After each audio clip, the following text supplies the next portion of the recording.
Hola, buenas tardes. Soy Lucía Romero, neuróloga de la Unidad de Esclerosis Múltiple del Hospital de Belviche. En primer lugar, me gustaría agradecer a la Fundación GAEM por haberme invitado a participar en este interesante proyecto que es EM en línea. Os voy a hablar sobre un tema de actualidad como es la COVID-19 y cómo afecta a las personas con esclerosis múltiple.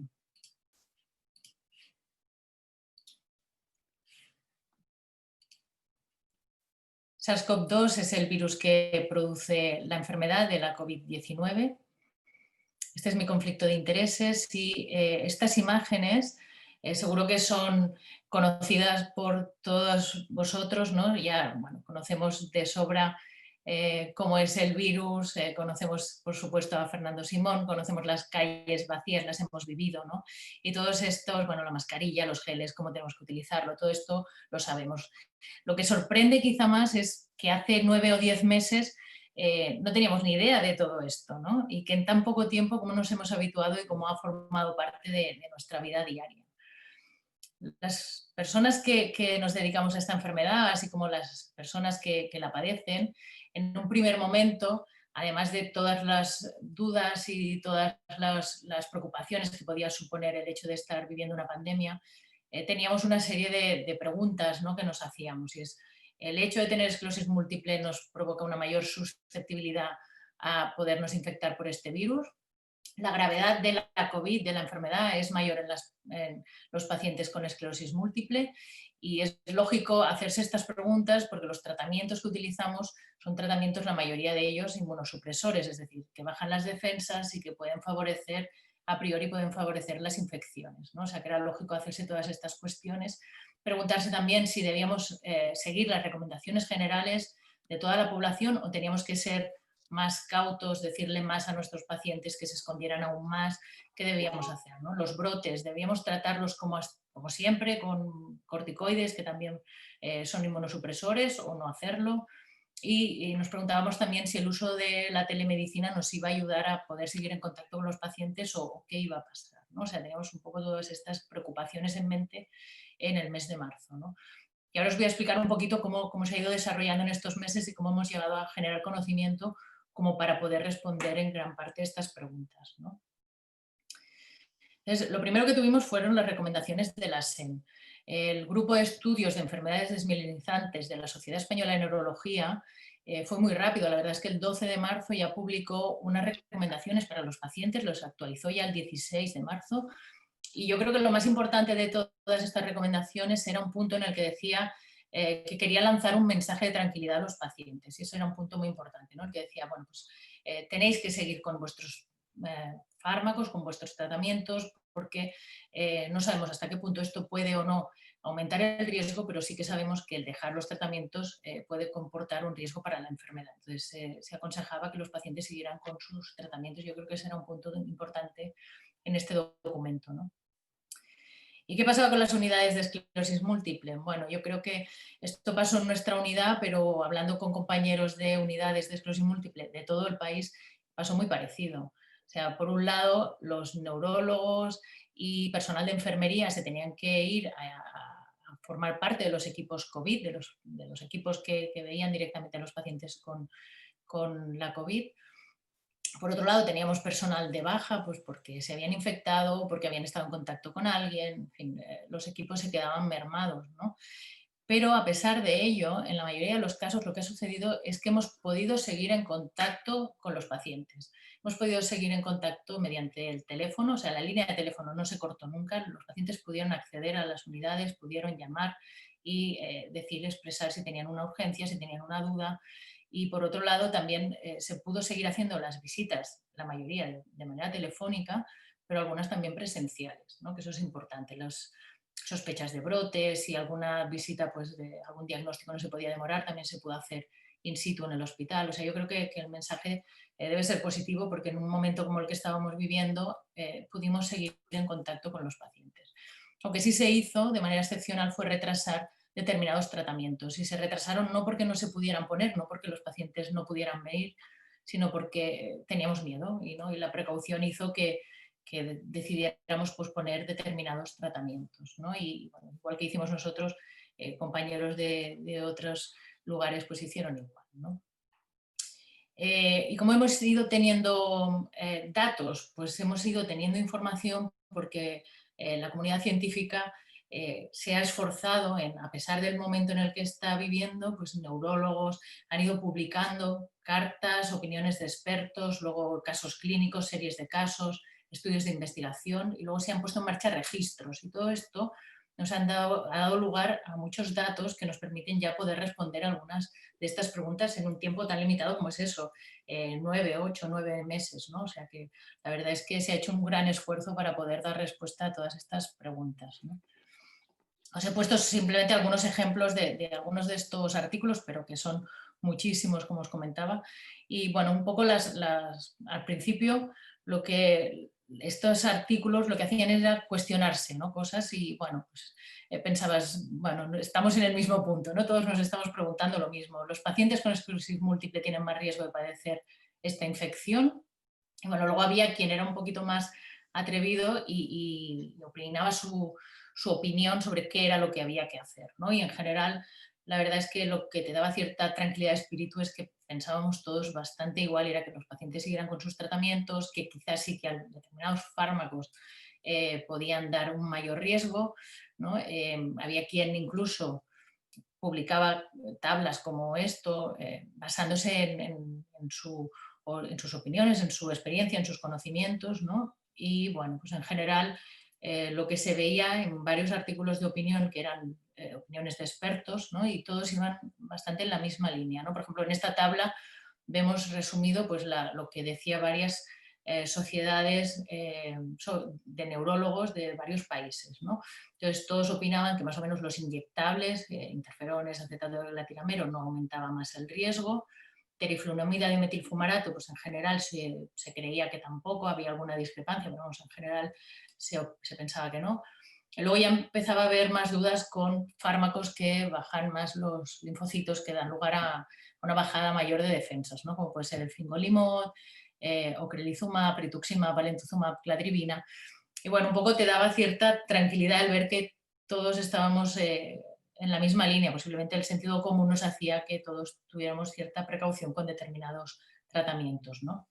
A partir de aquí empezaron a surgir ya casos publicados con pacientes con determinados fármacos que se habían infectado.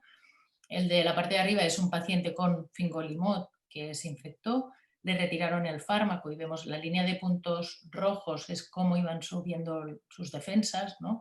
Como al retirar las defensas subían y es un paciente que la conclusión al final es que evolucionó bien, ¿no? Lo mismo con un paciente con cladribina, que sí que se infectó y tuvo una neumonía, y otro paciente con ocrelizumab. Claro, cuando son casos así únicos, pues siempre puede haber sesgos, ¿no? A lo mejor si tú tienes un paciente que va bien lo publicas y si no, pues no. Con lo cual, claro, con los casos aislados, pues sí, te dan cierta tranquilidad, pero no es lo mismo que tener números mayores, ¿no? Entonces empezamos a tener también datos de series de casos, ¿no? Por ejemplo, hay una serie de 7 pacientes con ocrelizumab que se publicó aquí en Madrid, en el Hospital de la Princesa, y que los pacientes evolucionaron bien todos ellos, ¿no? Después había otra serie ya de 100 pacientes con ocrelizumab que también tuvieron una evolución correcta, de los que se conocía el desenlace, había alguno que aún no se sabía, pero vamos, los que se conocía habían evolucionado bien, ¿no? Lo mismo con la cladribina, ¿no? Que también era otro fármaco que preocupaba, pues una serie de 46 pacientes que también habían evolucionado bien de los que se conocía cómo había sido su evolución, ¿no? Lo cual todo esto te empezaba a tranquilizar un poco y decir, bueno, pues parece que no está pasando nada muy grave con ninguno de los tratamientos de momento, ¿no? Este estudio, por ejemplo, lo que miraba era qué factores se asociaban con el tener un peor pronóstico, que la enfermedad fuera más grave o menos grave, ¿no? Y lo que se vio es que los factores asociados a una enfermedad más grave eran los mismos que en la población general, ¿no? Que ya un poco ya conocemos, pacientes con más edad, con factores de riesgo cardiovascular, con enfermedades del pulmón, etcétera, ¿no? O sea, esos pacientes tenían más riesgo, pero claro, eran los mismos que tenían más riesgo en la población general. No parecía que hubiera un riesgo mayor por determinados fármacos. Y este es otro estudio del registro francés, en el que, bueno, es un estudio multicéntrico con varios hospitales franceses que ya veis que ya recogen un número importante de pacientes, ¿no? 347 personas con esclerosis múltiple, y dividían a aquellas personas que se habían infectado, los que habían tenido una infección leve, hasta los que habían fallecido. O sea, dividían de esta manera a los pacientes y también según el tratamiento. Y al final la conclusión era que los que habían evolucionado peor eran aquellos con una mayor edad, igual que sucede en la población general, y también aquellos que tenían un mayor EDSS, una mayor discapacidad, ¿no? En España también se inició un registro de la Sociedad Española de Neurología en el que los neurólogos podemos acceder e introducir los datos de los pacientes con esclerosis múltiple que han sido infectados con el virus del SARS-CoV-2, ¿no? Este es un registro global que incluye el registro español, el francés, incluye todos los que veis aquí, ¿no? Y bueno, esto nos va a dar muchos datos también porque el número que se va a conseguir con este registro internacional va a ser importante, ¿no? En el último Congreso Europeo y Americano de Esclerosis Múltiple, que se ha celebrado ahora en septiembre de manera virtual, por supuesto, ya tenemos muchos datos, ¿no? Tenemos datos de más de 5.000 pacientes del registro del Reino Unido. No hay evidencia en este registro de que ningún fármaco aumente la susceptibilidad ni tampoco la gravedad de la COVID-19.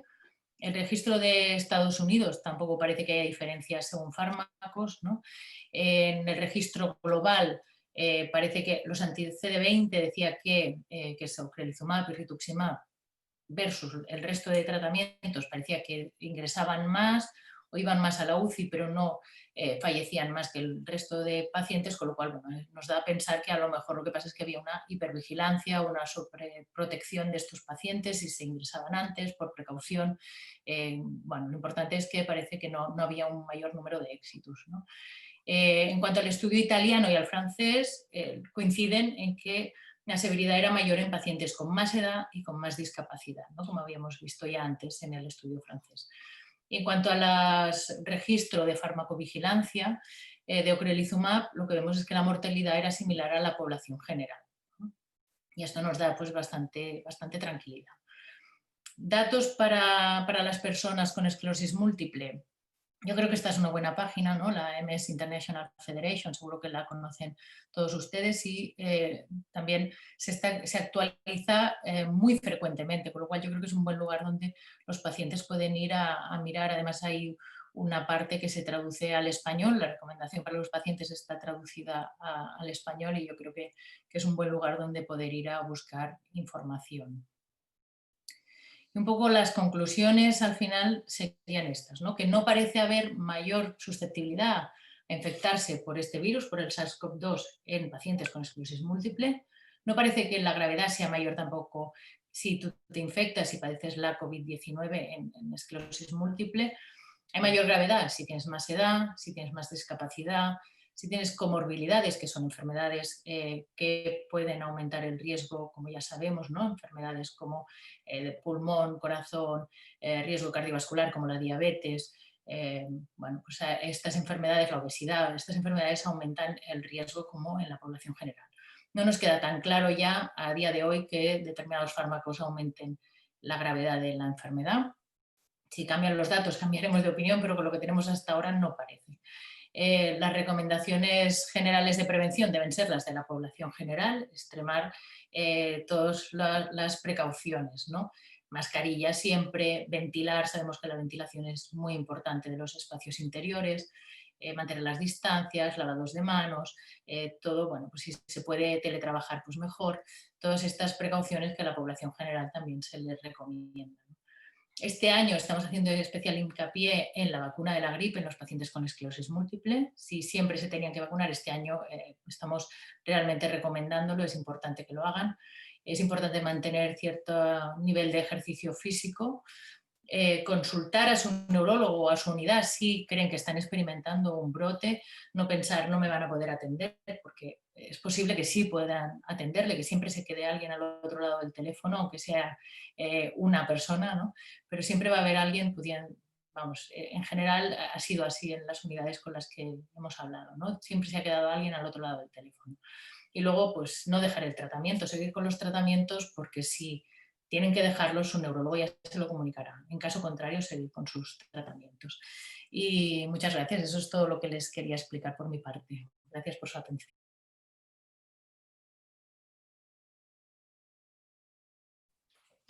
Muchas gracias, doctora Romero. La verdad es que es una tranquilidad, ¿no?, poder escuchar de manos de especialistas pues, cuál es la realidad acerca de coronavirus y esclerosis múltiple, ¿no? Y el poder pues, constatar que, bueno, que el virus es un peligro, digamos, para todo el mundo, ¿no?, pero no especialmente más peligroso para los afectados de esclerosis múltiple. Aunque de todas maneras yo creo que sí que debe haber algunas recomendaciones especiales para los afectados, ¿no?, para que tengan un poquito más de cuidado que otros colectivos o que otras personas que no tienen ningún problema de salud. Hombre, lo que hemos estado recomendando, ¿no?, es que, claro, en la medida que sea posible, extremar las precauciones. Quiero decir, claro, todos estos datos nos vienen a decir que no hay más riesgo, pero claro, son datos de lo que tenemos hasta el momento. Entonces, bueno, pues yo creo que las precauciones debemos seguirlas extremando como hicimos al principio, ¿no? Extremar las precauciones de si se puede no salir, si se puede teletrabajar, si se puede hacer todo esto. Si no se puede, pues bueno, sobre todo mascarilla, distancia, es lo que estamos recomendando, ¿no? O sea, creemos que no hay más riesgo con los datos que tenemos hasta el momento, pero siempre es mejor ser precavidos, ¿no? Pecar de cautos y decir, bueno, pues vamos a intentar evitar al máximo los riesgos, porque sí que es verdad que son fármacos que bajan las defensas y que, bueno, a priori te puede parecer que puede haber un mayor riesgo, ¿no? Si no es así, que parece que no va a ser, pues mejor. Pero si podemos mantener todas estas precauciones, muchísimo mejor. Lo de, por ejemplo, ventilar, ¿no?, que es algo que quizás al principio no se hacía tanto hincapié y ahora sí, abrir ventanas, ventilar, que sabemos que en los colegios lo están haciendo mucho y no está habiendo mucho riesgo de infección, ¿no? Pues todas estas medidas que, bueno, no cuestan mucho y nos pueden proteger de una infección, ¿no? Yo creo que eso es importante remarcarlo. Es decir, extremar las precauciones, pero sin caer en un miedo o Exactamente, no, en con toda miedo la exagerado, ¿no? tranquilidad de los datos que tenemos hasta ahora, o sea, no es lo mismo ahora que en marzo, o sea, en marzo teníamos mucho más miedo y les decíamos, el otro día comentábamos con varios compañeros, les decíamos, escóndete a los pacientes, ¿no? O sea, básicamente teníamos casi más miedo nosotros que ellos, ¿no? O sea, escóndete. Ahora no, o sea, es bueno, si puedes teletrabajar, teletrabaja, pero bueno, si no, cierta tranquilidad, o sea, todos los datos que tenemos hasta ahora nos han hecho relajarnos. Fármacos que no estábamos, que retrasamos en su momento, pues porque se podían retrasar. Hay fármacos que si no los pones cada 6 meses, los puedes poner a los 7, a los 8 y no pasa nada, ¿no? Eso lo estuvimos haciendo. Pues ahora, hasta este momento, y eso que ya estamos en una segunda ola, ahora no lo estamos haciendo porque nos vamos más relajados y estamos más tranquilos, ¿no? Pero bueno, aún así, extremar las precauciones, yo creo que lo que decíamos, no ser prudentes siempre. Ujú.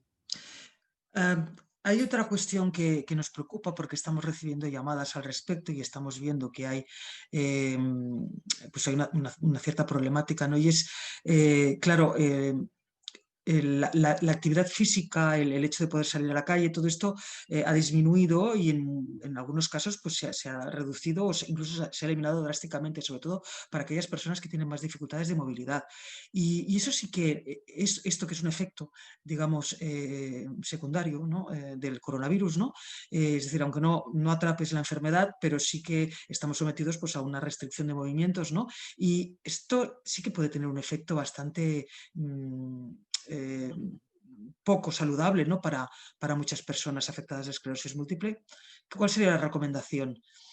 La verdad es que me encanta que me hagas esta pregunta porque es algo que en el día a día de la consulta lo estamos viviendo muchísimo. O sea, Ujú. está habiendo muchas consecuencias por la inmovilidad. O sea, este confinamiento eh, nos ha hecho esto, ¿no?, que se pierda mucha movilidad, pacientes que tienen una movilidad reducida, el hecho de no moverse, no poder salir de casa, pues ha hecho que se mueva mucho menos, no salgan a caminar. Y esto se ha visto, o sea, muchísimos pacientes que hemos visto ahora después del confinamiento este estricto habían empeorado porque no se habían movido, claro. Entonces, yo creo, me encanta que me lo preguntes porque puedo recalcar aquí, aprovechar para decir, por favor, moveos, o sea, si no podemos salir a la calle da igual, o sea, por casa, por el pasillo, salir a, bueno, tenía una paciente que me explicaba que se iba a la escalera de su edificio y subía y bajaba pisos, pues estupendo, o sea, donde pueda, o sea, siempre hay un espacio donde poder moverse, ¿no?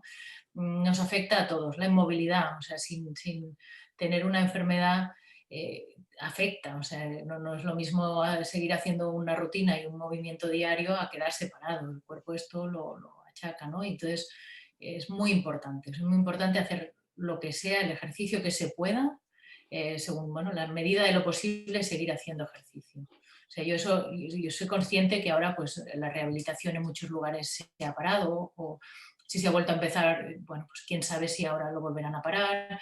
Bueno, los fisioterapeutas a lo mejor han tenido que dejar de ir a las casas cuando van a domicilio, en fin, hay una serie de circunstancias que lo hacen más difícil y somos conscientes, pero hay que concienciarse que es importante moverse de la manera que sea y como sea por casa, es muy importante para evitar ese empeoramiento.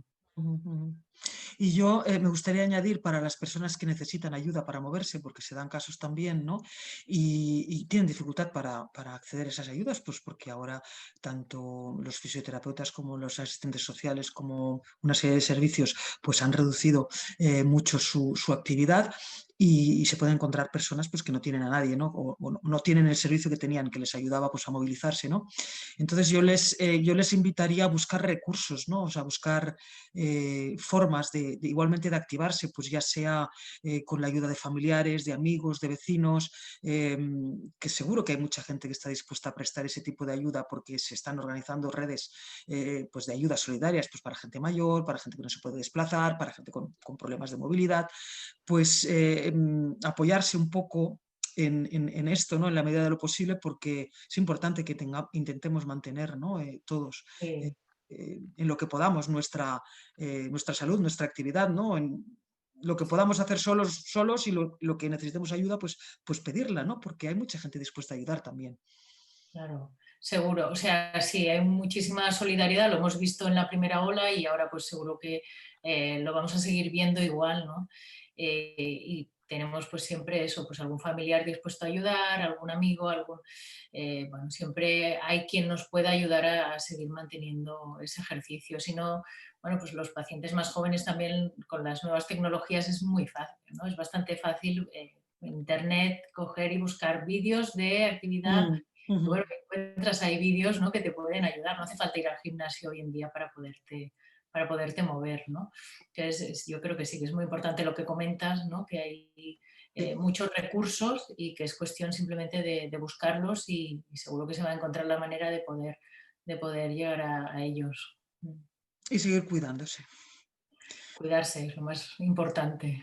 Ahora que estamos comentando esto, doctora, yo creo que es que no se entiende todavía bien lo que significa la telemedicina y no tenemos la sensación cuando hablamos por teléfono con el médico de que nos está visitando, sino que, bueno, es como una consulta casi que haríamos a un conocido, ¿no? Y realmente puede ser un acto médico. Sí, realmente la telemedicina nos ha ayudado mucho y ahora explicaré un poquito más en qué consiste, pero la telemedicina nos ha ayudado, eso que comentaba antes, a seguir visitando a los pacientes en estos tiempos en los que no podían venir al hospital. La telemedicina es todo lo que se haga a distancia, ¿no? Puede ser una visita telefónica, puede ser también una visita por, bueno, pues una videollamada, ¿no? Hay servicios donde ya tienen cámaras y donde ya están viéndose con su médico, ¿no? El paciente puede verse con el médico a través del ordenador, ¿no? Entonces, claro, esto también, claro, siempre nos gusta vernos las caras, ¿no? Siempre la expresión de la cara nos ayuda mucho a saber cómo te estás sintiendo, ¿no? Pero a falta de esto, el teléfono nos está ayudando muchísimo. O sea, la línea de teléfono, de hecho, en muchas unidades, en la nuestra en concreto, desde hace años ya nos está ayudando. O sea, los pacientes tienen un teléfono donde pueden llamar todos los días de la semana en un cierto horario para consultar todas sus dudas, ¿no? La telemedicina, de hecho, ya hace años que la estamos utilizando, aunque no seamos conscientes de la palabra, ¿no?, de telemedicina, hacer medicina a distancia. Lo estamos haciendo desde hace años. Ahora ha cobrado una importancia vital. La telemedicina ha llegado para quedarse. O sea, estamos viendo bueno, que no todo se puede hacer por teléfono, pero que muchas cosas sí se pueden hacer por teléfono. Entonces hay visitas de rutina, de control, que bueno, pues, nosotros la mayoría ya nos conocemos a los pacientes desde hace muchos años, entonces si les pudiéramos ver la cara mejor, pero si no se la vemos, ya nos conocemos y hablando por ellos por teléfono podemos saber cómo están, ¿no? Entonces, nosotros esas visitas nos sirven mucho. ¿Qué pasa? Que a lo mejor el paciente no está acostumbrado a ello y al cabo de un tiempo hablan y dicen, no, es que a mí no me han visitado desde hace 6 meses. Y no consta que lo hemos visitado telefónicamente hace 2. No, no, pero si te visité hace 2. Ah, pero eso era una visita. O sea, un poco falta que la población tenga conciencia de que eso son visitas telefónicas. Cuesta un poco cambiar el paradigma de visita a visita, parece que tiene que ser, tienes que ir al hospital, tienes que verte cara a cara con tu médico, claro, eso es lo ideal, pero si no se puede hacer, pues por teléfono también te puedes comunicar y te puedes comunicar bien, ¿no? Entonces yo creo que esas visitas telefónicas tenemos que darles importancia, tenemos que saber que el médico está obteniendo toda la información que tú le estás dando por teléfono y que nos va a servir mucho. O sea que si haces una visita telefónica con tu médico, con tu neurólogo, explícale lo que te pasa, ¿no? No por decir, no, es que por teléfono, ¿cómo se lo voy a explicar? Pues claro que sí, ¿por qué no? ¿No? Porque ya, en fin, por teléfono nosotros podemos saber si estás bien o estás mal. Si estás mal, te vamos a hacer venir posiblemente al hospital para explorarte, para verte. Y si no, pues bueno, pues a nosotros esa visita telefónica nos sirve igual en algunos casos que si fuera presencial, ¿no? Cuando el paciente está estable, está bien, con que nos diga cómo está, cómo se siente, que bueno, pues le podemos ayudar como si hubiera venido al hospital. Bien, entonces está claro que es importante que se valoren esas visitas, esas llamadas telefónicas por parte del CAP o del médico Sí, neurólogo, que se valoren como visitas, ¿no? Como realmente como una consulta médica, aunque no pueda haber un cara a cara de momento, ¿no? claro. Sí, Bueno, cuando doctora, podamos tener las videollamadas más a la orden del día de toda la población, pues seguramente será mejor, ¿no? Pero de momento con el teléfono para muchas visitas sí que son muy útiles. muchas gracias, doctora, por esta interesante exposición y esta interesante charla y espero que sirva pues, para que los afectados de esclerosis múltiple puedan, bueno,